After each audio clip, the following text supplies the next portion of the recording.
All right, so we are in the book of Ruth.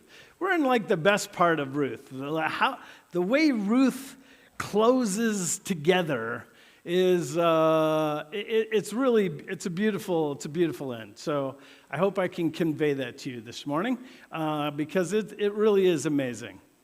The book of Ruth is about Old Testament word hesed.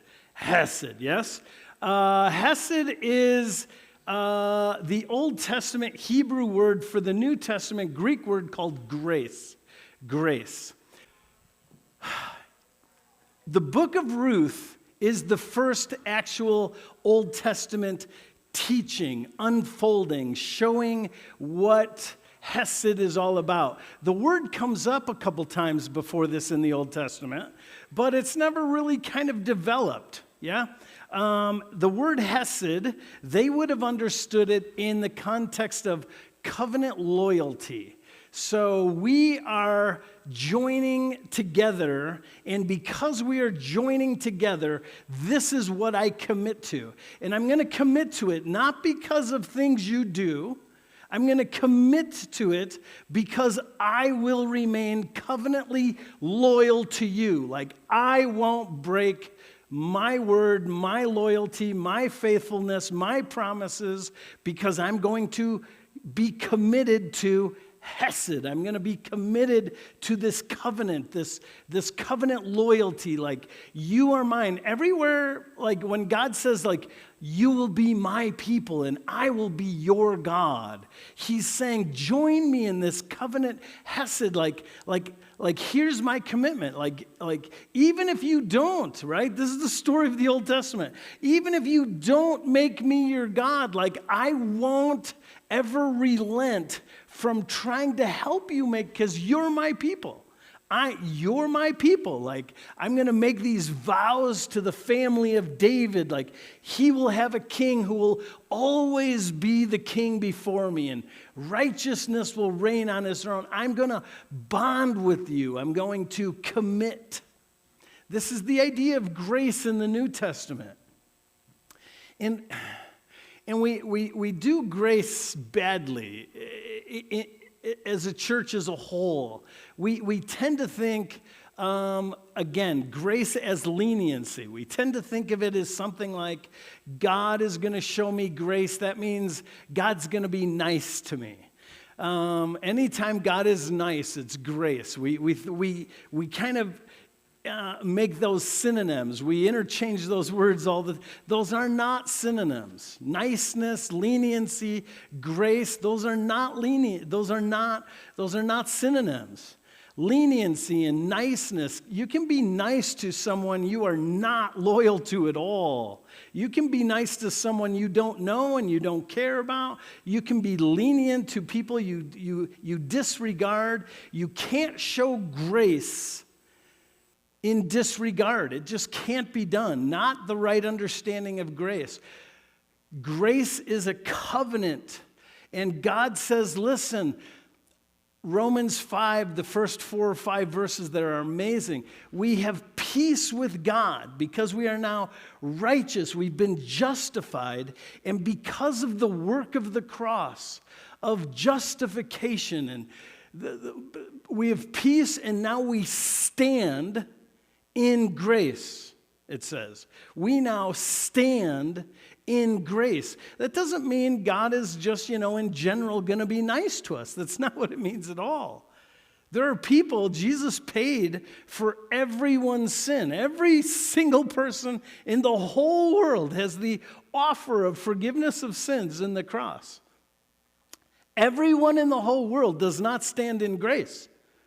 God was kind to everyone to offer that.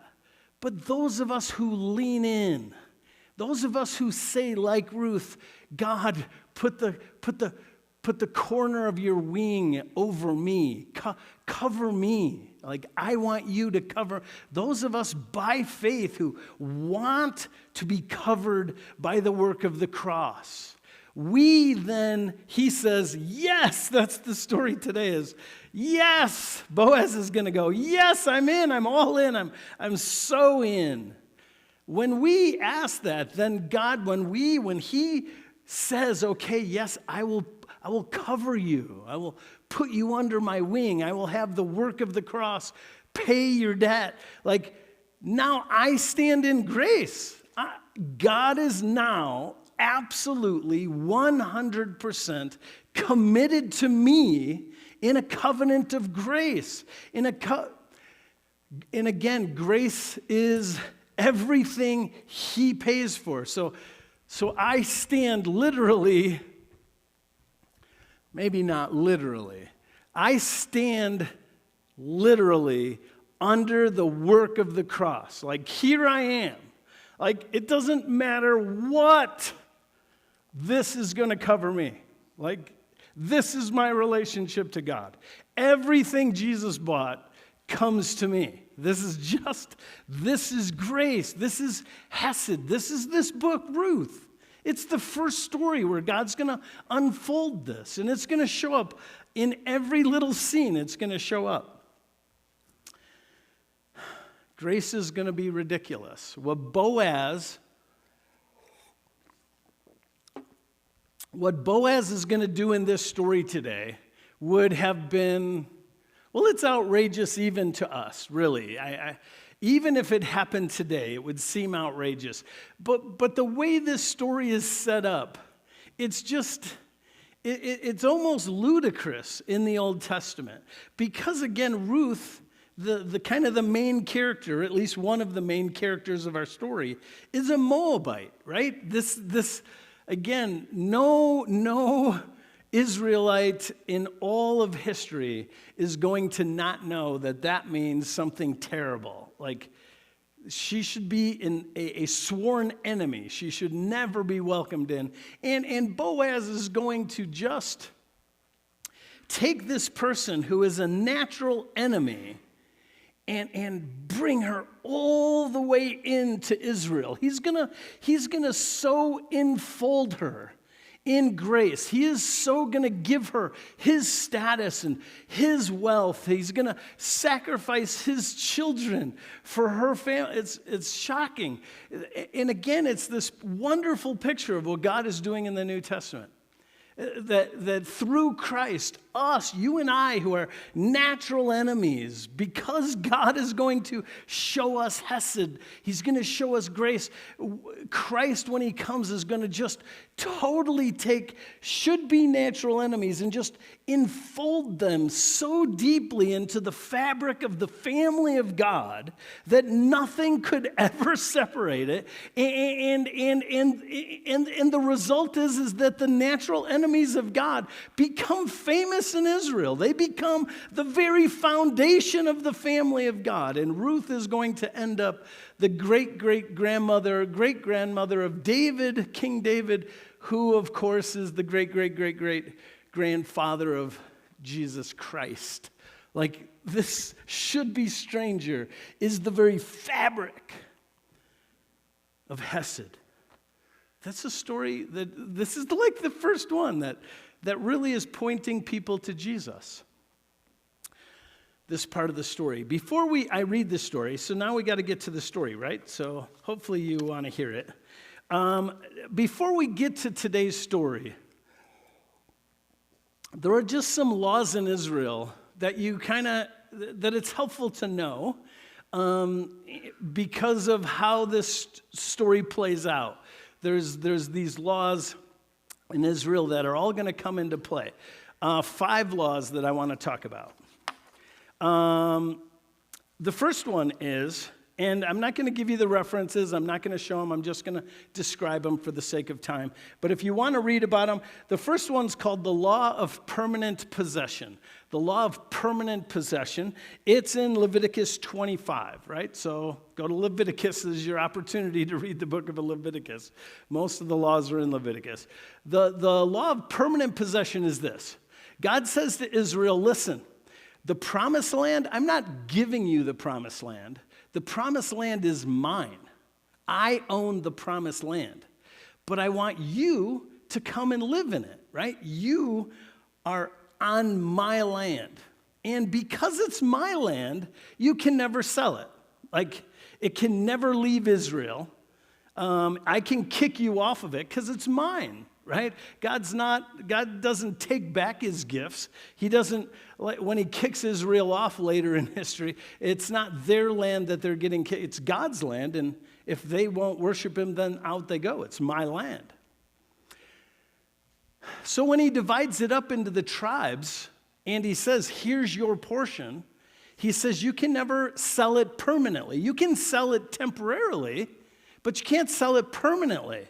It will always, no matter what you do, it will always come back to you, right? It's guaranteed. And that's because of the second law.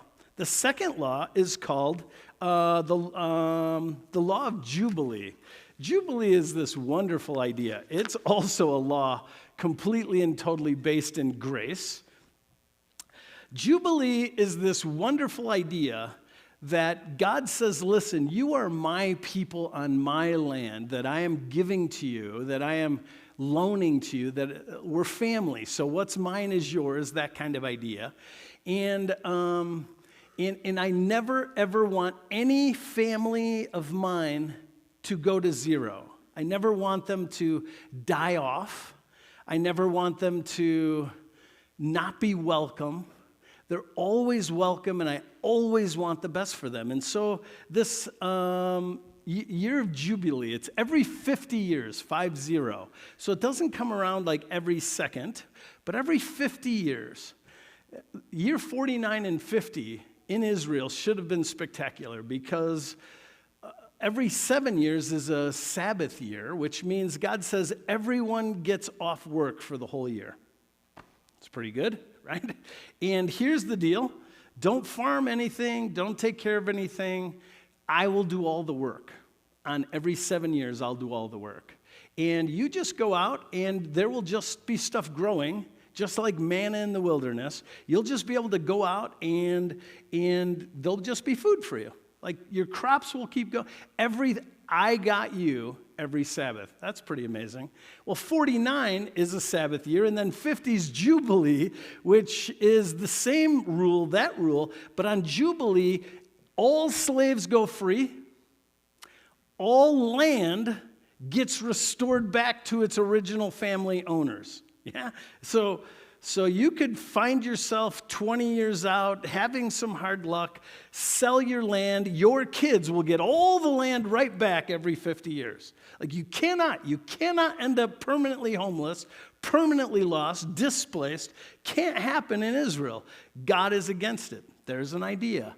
This is the church. You also can never be displaced. You can never end up outside. You can never end up broken or dead or family line cut off. No, it can't happen. The year of Jubilee. So land gets a little tricky, right? Because if you're going to buy land and you get to keep it for 40 years, it's worth a certain amount. But if Jubilee's 2 years from now and I buy your land, I have to give it back to you 2 years later. Right? So the price of land is always determined by how far away Jubilee is in Israel. That's going to come into play into this story. You got the first two? All right, so the law of inheritance is also super important. The law of inheritance, and this comes out of Numbers 27. The law is that if, like me, if I have a son, my stuff goes to my firstborn son, right? Goes to him first. If I don't have sons, it goes to my daughter. If I don't have daughters or sons and I die, then everything I have goes to my brother, right? It stays in the family. If I don't have brothers, then it goes to my father's brother or my uncle.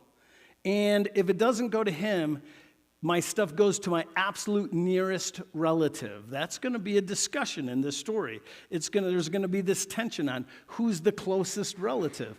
That's because there's an inheritance line, yeah? All right. Now, the fourth law you need to know is Kinsman Redeemer. Kinsman Redeemer. Around this idea, how many of you have heard of a Kinsman Redeemer? You have some kind of an idea of what a Kinsman Redeemer is. Okay, about half of you. Good.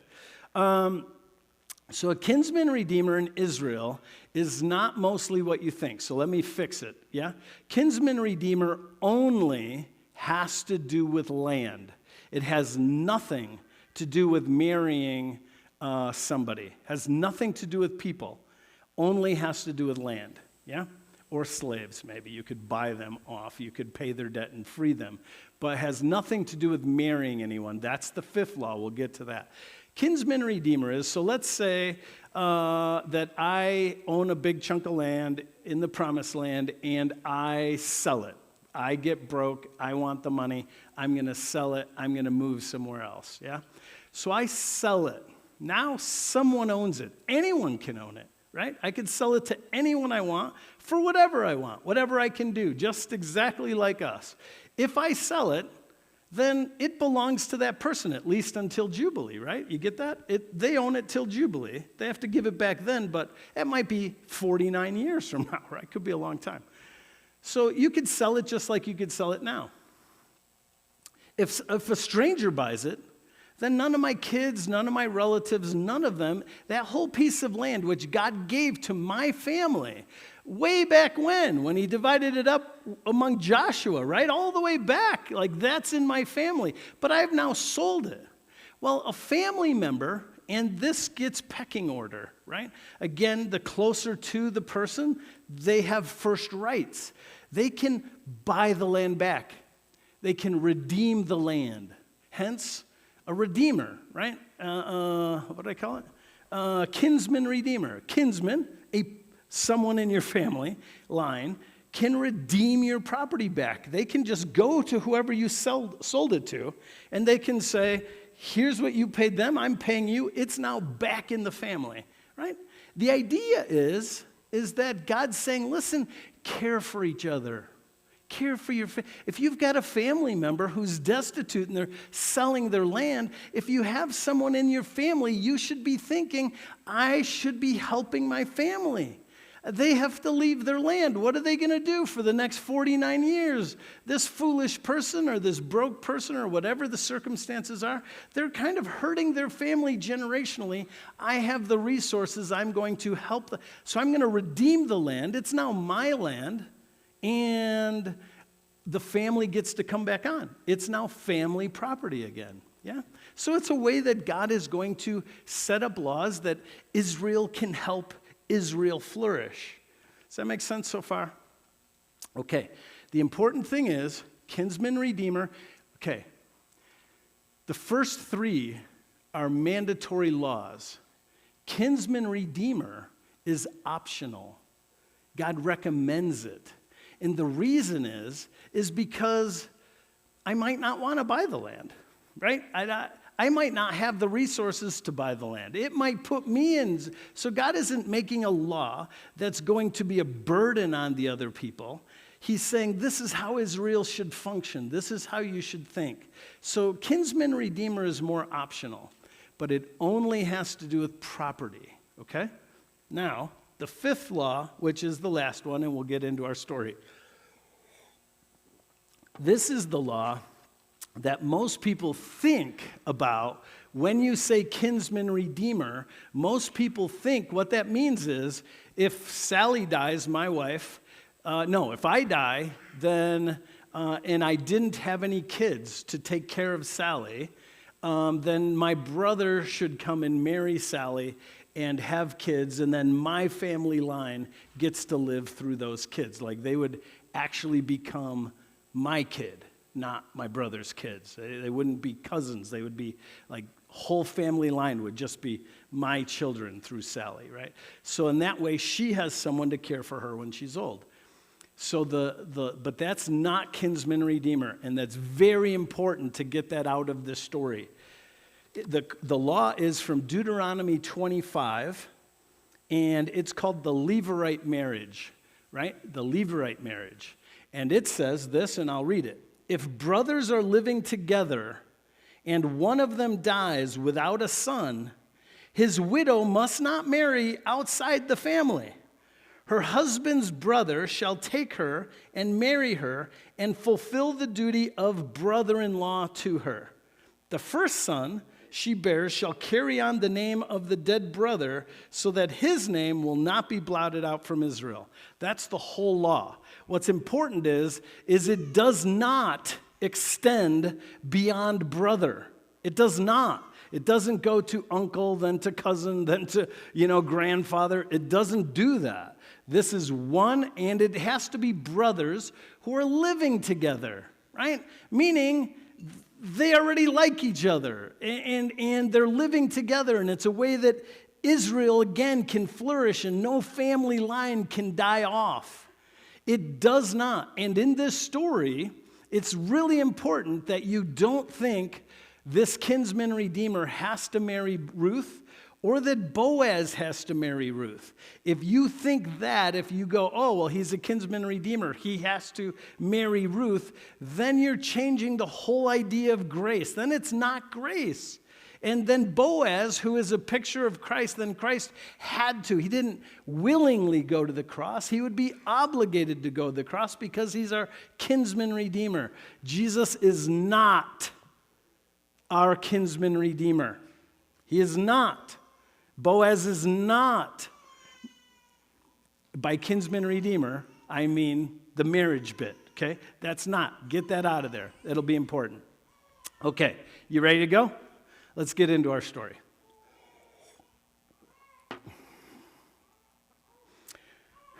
As I read this part, and it's going to be here, as I read this part, try to imagine that we're talking about Jesus and try to hear the New Testament truth of grace every place you can in this story, okay? So we're going to start reading. I'll tell you what's going on. But we're going to start reading in 3:7. We're going to read all the way to 4:17, then we're going to talk about it. This is where Ruth has been gleaning in Boaz's field, right? As a beggar, essentially.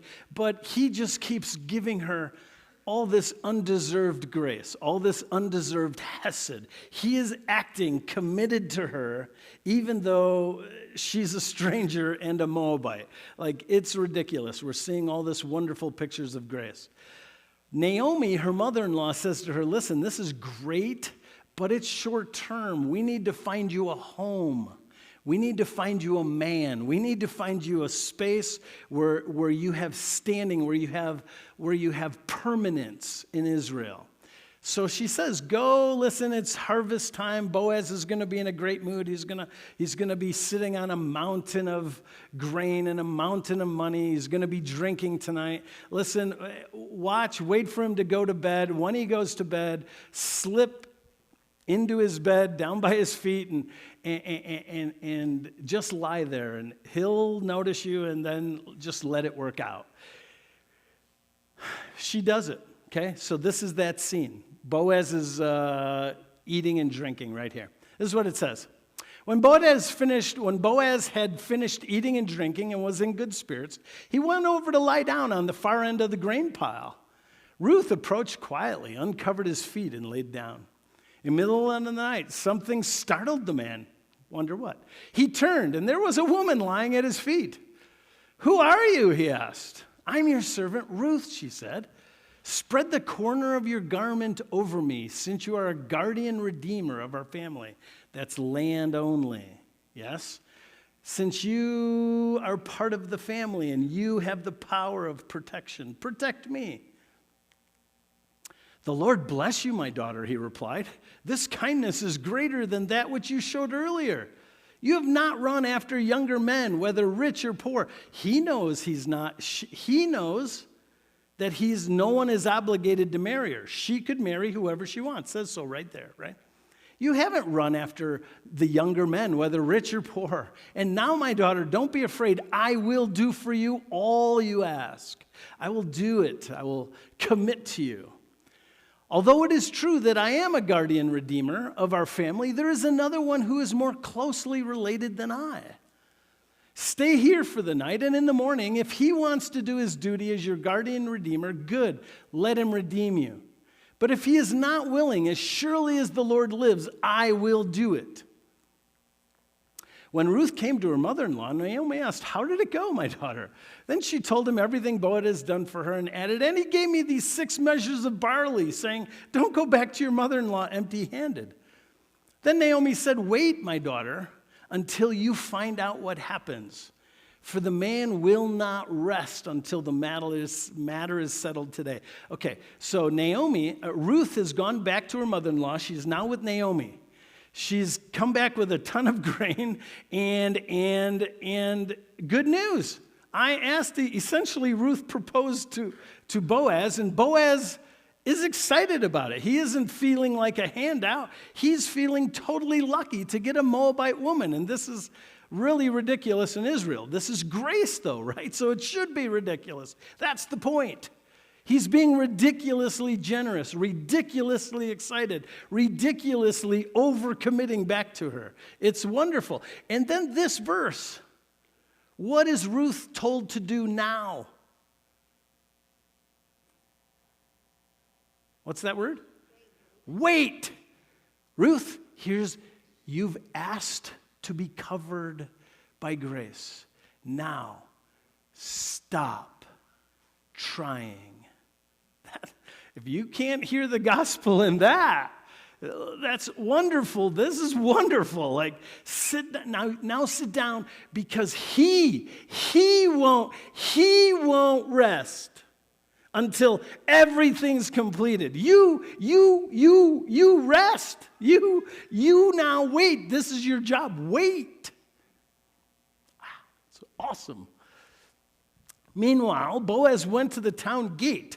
This is where everyone went, right? So business is conducted in town. It's harvest. You're making your deals. So everyone important is going to pass through the gates. So you just waited at the gate, and this is where the city council met. It's where all business took place. Meanwhile, Boaz went up to the town gate and sat down there, just as the guardian redeemer he had mentioned came along. Boaz said, "Come over here, my friend, and sit down." So he went over and sat down. Boaz took 10 elders of the town and said, "Sit here." And they did so. So he's calling a council meeting. Yeah, that's what's going on.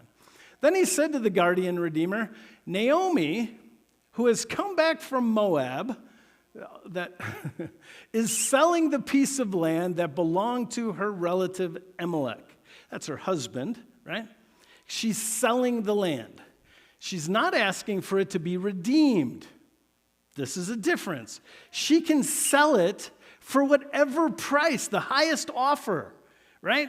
And then after it's sold, the Kinsman Redeemer can say, "I don't want it to leave the family. I'm willing to pay that price." He just takes his money, gives it to the person who bought it for that deal, right? So the Kinsman Redeemer doesn't negotiate the selling price. They are willing to pay the price after it's already sold. You understand the difference? Go like this if you do. Okay, good. Naomi, who's come back from Moab, is selling the piece of land that belonged to your relative Elimelech. This is just this huge opportunity for this unnamed guy, right? Can't end well for the unnamed guy, right? He doesn't even get a name. He's this unnamed guy. This is like a huge opportunity for him. And here's the reason why. How many relatives in a direct family line does Naomi have? How many? 0. Big fat goose egg. This is the closest relative. How old is Naomi? Is she going to have more kids? No, she's a grandma. Should be. She's not. That's the sad part of the story. She should be. She's not. She's not having any more kids. When she dies, who gets her land? Unnamed guy. He gets it permanently. Now that's a tragedy in Israel. This is God's people. God set up all of these laws so that no matter what happens, family lines don't die out. But this guy stands to of course, his answer is going to be yes, of course I want this land, because he never has to give it back. Even in Jubilee, his kids will now get this land because the family line dies off. So he's not painted as a good guy here. But it's not his fault. He's not a bad guy either. He's just in this line. But you'll see why he's a little bit. I thought I should bring the matter to your attention and suggest that you buy it in the presence of these seated here and in the presence of the elder of the people. Boaz is being forthright. Like, listen, I could have done it. I didn't have to invite you to this meeting, but you're first in line, and I don't want to be shady at all. So I think you should. This would be a good choice for you. All right? It's in your family forever. You should do this. If you redeem it, do so. Here's the cool thing. For this guy, at any rate, if something radical doesn't happen, if Boaz redeems this land himself, when Jubilee happens, this unnamed guy's going to get the land anyhow because it defers to the closest relative. At Jubilee, Boaz has to give it back. So something crazy has to happen. Something crazy in the story has to happen if Boaz is actually going to be able to keep it. If Boaz can't keep it, it means Jesus can't keep us. Right? This is a real tension. Something terrific better happen. If you redeem it, do so. But if not, tell me, so I will know. For no one has the right to do it except you, and I'm next in line. I will redeem it, he said. Of course he did. Of course he wants it. But we're changing this word sell, redeem around, right? And that's because there's a little of both going on in this story. And here's why it's selling, not redeeming. Then Boaz said, on the day you buy the land from Naomi, you also acquire Ruth the Moabite, the dead man's widow, in order to maintain the name of the dead with his property. Now that's not Kinsman Redeemer, but because of this sentence right here, everyone thinks that what's going on in Kinsman Redeemer is that he has to also take Ruth the Moabite. False, not true. This is Levirate marriage. Why this happens is because the land is being sold, right? And Boaz is simply saying, well, if you're going to redeem the land, you have to match the offer that's on the table. So let me tell you what offer is already on the table. The offer's from me, but it's still an offer, and if you're going to redeem it, you have to pay the price that it's getting sold for. That's why it's important that this land is being sold, and it's not already sold, and now we're only talking about redeeming. No. Boaz is saying, well, here's the offer on the table. If you're willing to match it, that's fine, but if you're not, then you have to decline the offer, yeah? Then Boaz said, on the day you buy the land from Naomi, who's making this offer? Boaz himself. Boaz himself is totally willing to do it. And he's willing to throw in, and I'll marry the daughter as well. This is grace. He's going to pay the cost. Boaz, in Jewish history, also already has children. He already has family. They had polygamy and all that, so no scandal there. He's already got that. Boaz is totally willing to take the cost. He is also knows that by taking on Ruth, and she's going to be in his family line, and his stuff's going to become her stuff and her children, and so on and so forth. Boaz is totally okay with Ruth becoming part of his family line, right inside the family of Israel. That's grace. That's what God does for us too. In order to maintain the name, we'll get into this, okay? At this, the guardian redeemer said, oh, then I'm out. Okay, I'm out. Thought we were only talking land, right? Because I'm a guardian redeemer. I thought we were only talking land. I didn't realize there was a greater offer that someone had thrown in. So, guardian redeemer. The guardian redeemer, then I can't redeem it because I might endanger my own estate. I don't want, no. I'm not introducing Moabite blood into my family. Moabites are under a curse. Then my whole family, we can't even go to temple. No, I'm totally out. I am not willing to bring a should-be enemy into my family line. I'm out. You redeem it yourself. You think that's a good idea? You go ahead and do it. I'm out. So the guardian redeemer said to Boaz, buy it yourself. Now here's where it gets crazy, right? Here's where grace really just goes up. It's way beyond. Then Boaz announced to the elders and all the people. today, you are witnesses that I have bought from Naomi all the property of Elimelech, Kilion, and Mahlon. This is her husband. These are her 2 sons. They're all dead. I'm buying all of it. I'm going to buy it all. I have also acquired Ruth the Moabite. Again, just that anyone in Israel would marry a Moabite woman, and not just a Moabite woman. Remember, she can't have kids. She's been married 10 years with a young man. They couldn't have children. She's a widow and a barren widow. Boaz, he could care less. I don't care. I don't care what her past is. I don't care what her genealogy is. I don't care. I'm willing to face the scandal. Bring it on. I'm going to demonstrate grace. I have acquired Ruth the Moabite, Mahlon's widow, as my wife in order to maintain the name of the dead with his property, so that his name will not disappear from among his family or from his hometown. Today, now, here's what's going on here. Now, it's amazing. He is saying, listen, here's what I'm willing to do today.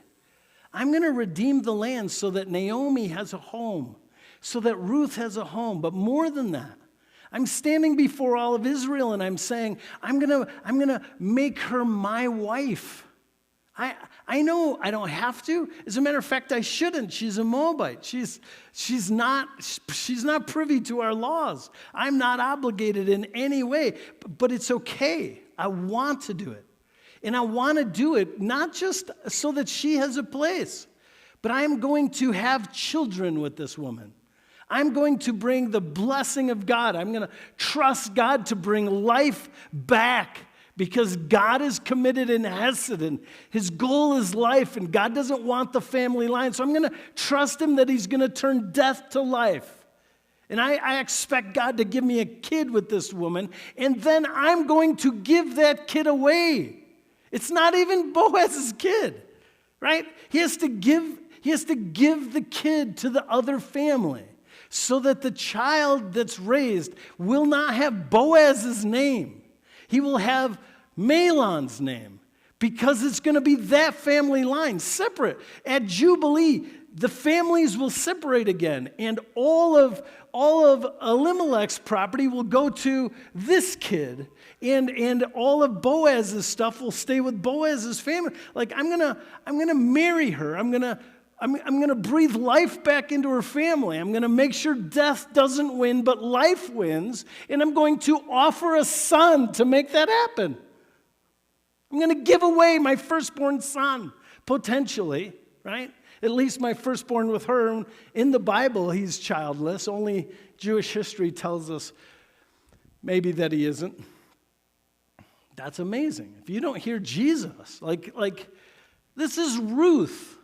There was Moses, then Joshua, Judges, and sometime during the time of Judges, this book is being written. And in it is a fully developed concept of grace. Here's where we're headed in this whole book. This is very early Jewish text. And we already have the storyline of Jesus coming 1,500 years later. God isn't just developing the Bible as we go. He was headed to Christ the whole time, and it's in all the stories. But here it's just wonderful. Then the elders and the people at the gate said, "We are witnesses. May the Lord make the woman who is coming into your home like Rachel and Leah." Like Rachel and Leah, they're the wives of Jacob, and they're the mothers, along with their handmaidens, the mothers of the 12 tribes of Israel. Like they're the founding mothers of Israel. May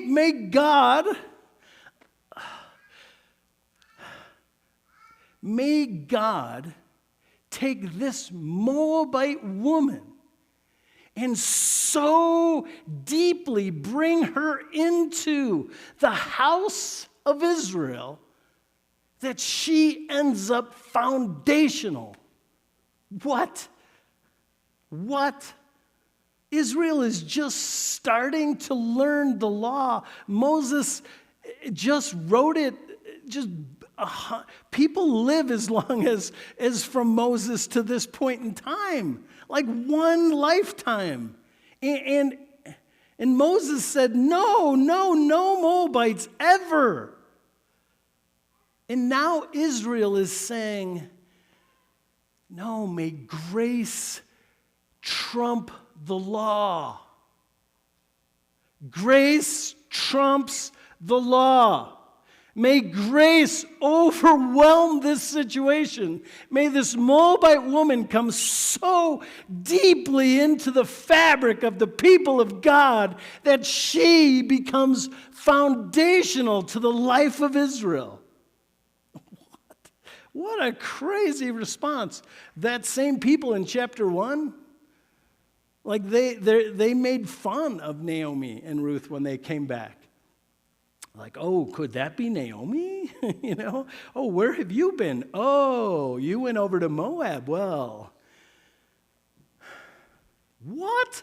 Look how grace has totally transformed the situation. Now, this one I don't understand. There's some riddle here that I cannot figure out. May you have standing in Ephrathah and be famous in Bethlehem. They are. Bethlehem now becomes the house of David, the town of David. Jesus, Joseph, and Mary will go back to Bethlehem because it's the line of David. May you be the reason that Bethlehem is famous. What? She's a Moabite. And the reason Bethlehem is famous is because it's the house of bread. That's what it means.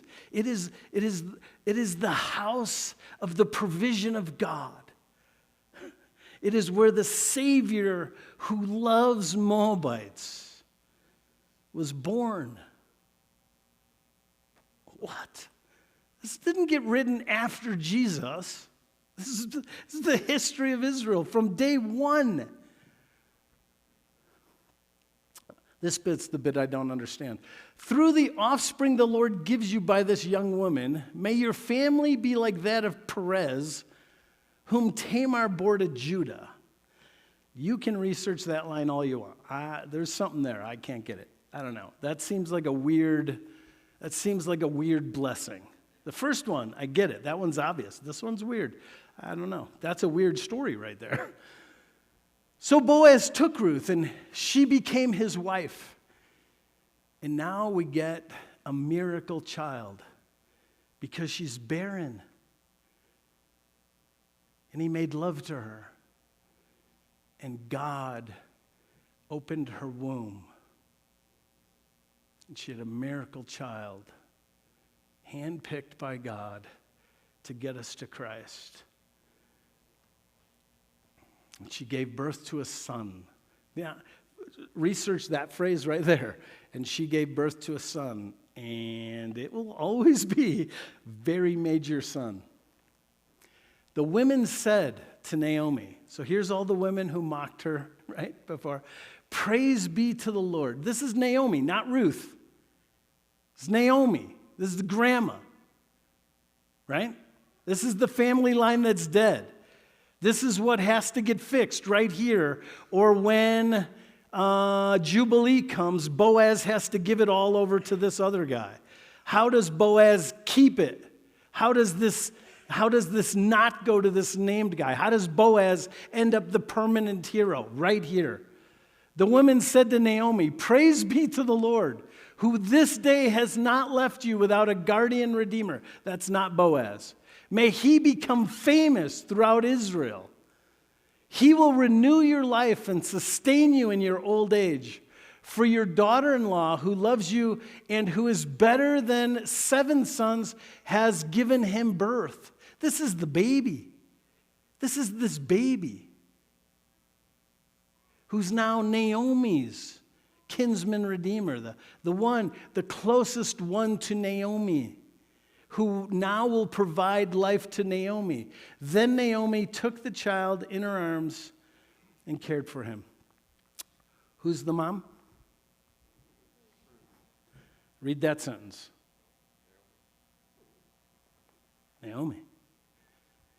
This is a son who has his own family, but who is given, a son who's given, and he gets a different father's name who's not his father. Who's that? Who is that? That's Jesus. That's Jesus. Joseph is not Jesus' father, but he's going to get Joseph's name. And he's going to be given to that family, Mary's family, to the human family, because he's going to breathe life back where there's only death. There was no jubilee for us. Do you get that? There's no jubilee without Jesus. There's none. There's no possibility of all of our debts just being canceled by God.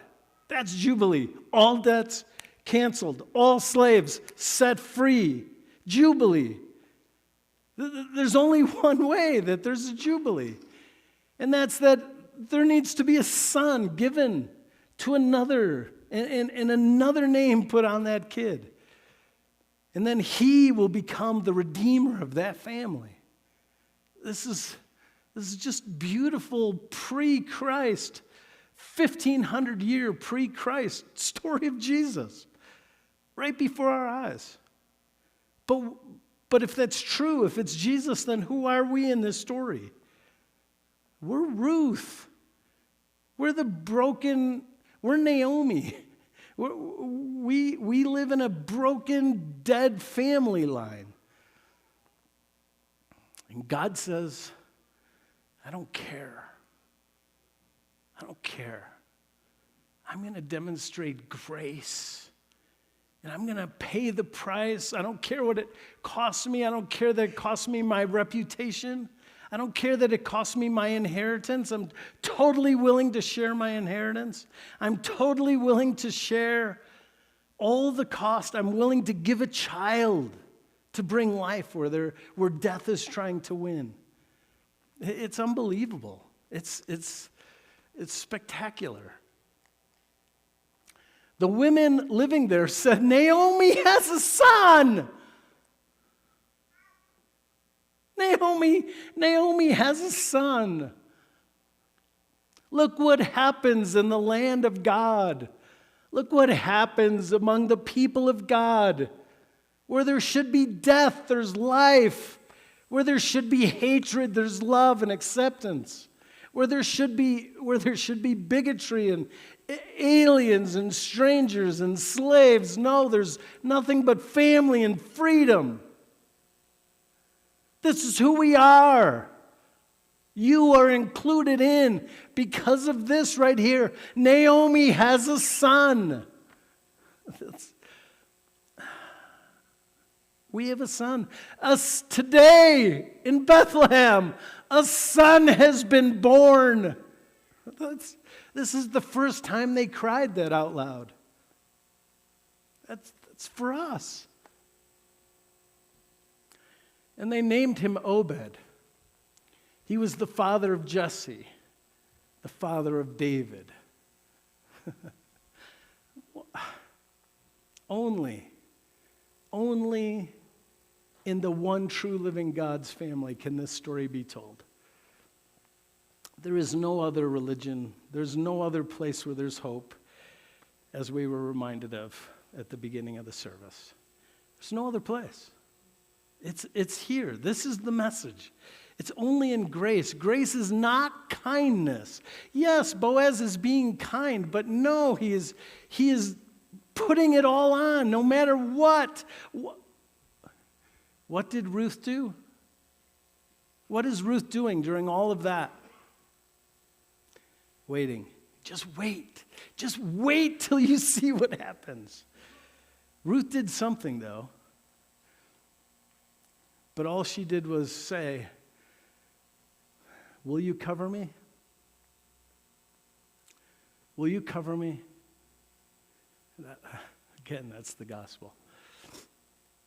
Let me read these verses to you and we're done. Titus 3:3-8. At one time, We too were foolish, disobedient, deceived, enslaved by all kinds of passions and pleasures. We lived in malice and envy, being hated and hating one another. We lived like Moabites. We were all Moabites at one point in time. But when the kindness and love of God our Savior appeared, He saved us. Not because of righteous things we had done. We're just sitting. Just sit and wait. But because of His mercy, He saved us through the washing of rebirth. New family, new name, new identity, right? He gives us a whole new thing.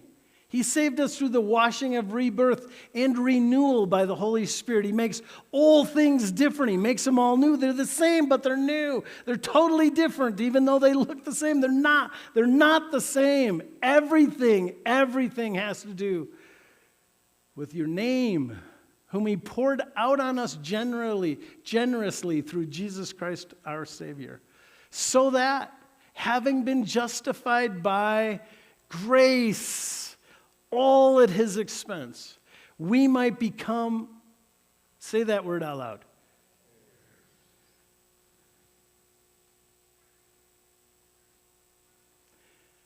Paul says, don't you know that you are an heir of God and a co-heir with Christ? From the beginning. Does Boaz expect Ruth to walk around like a peasant in his house?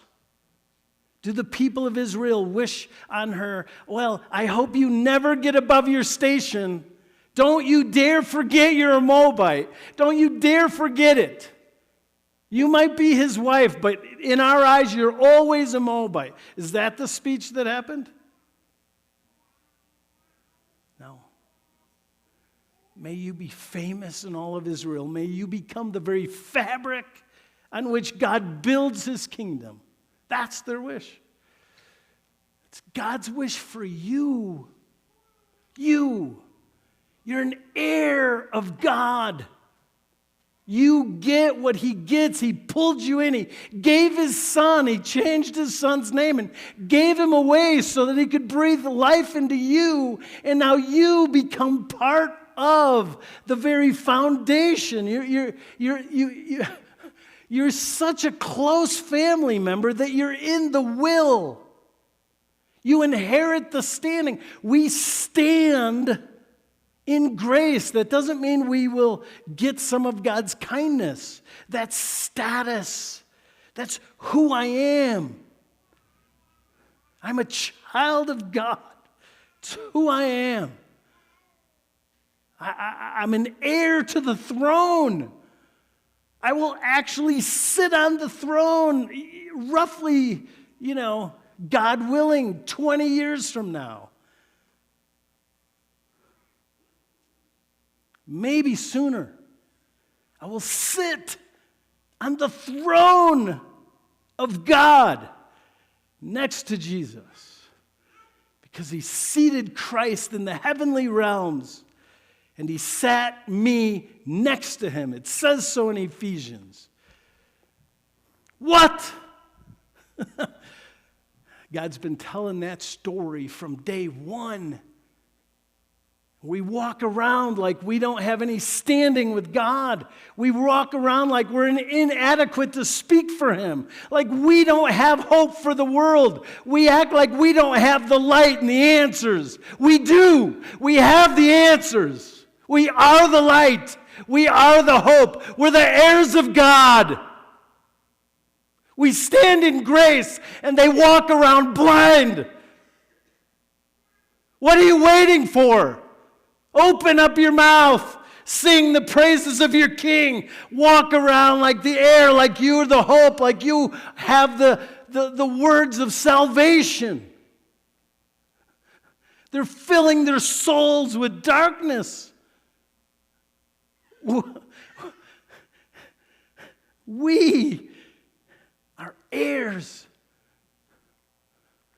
We have the hope of eternal life, eternal reigning with God. This is a trustworthy statement right here. And I want you to stress these things so that those who have been trusted in God, may be careful to devote themselves to doing what is good. These things are excellent and profitable. Do you know what he's saying right there? The same thing we've been saying this whole time. Become a channel of grace. You've been given grace. Become a channel of it. Devote yourself to doing good. Be hope. Let's pray. Father God, thank you.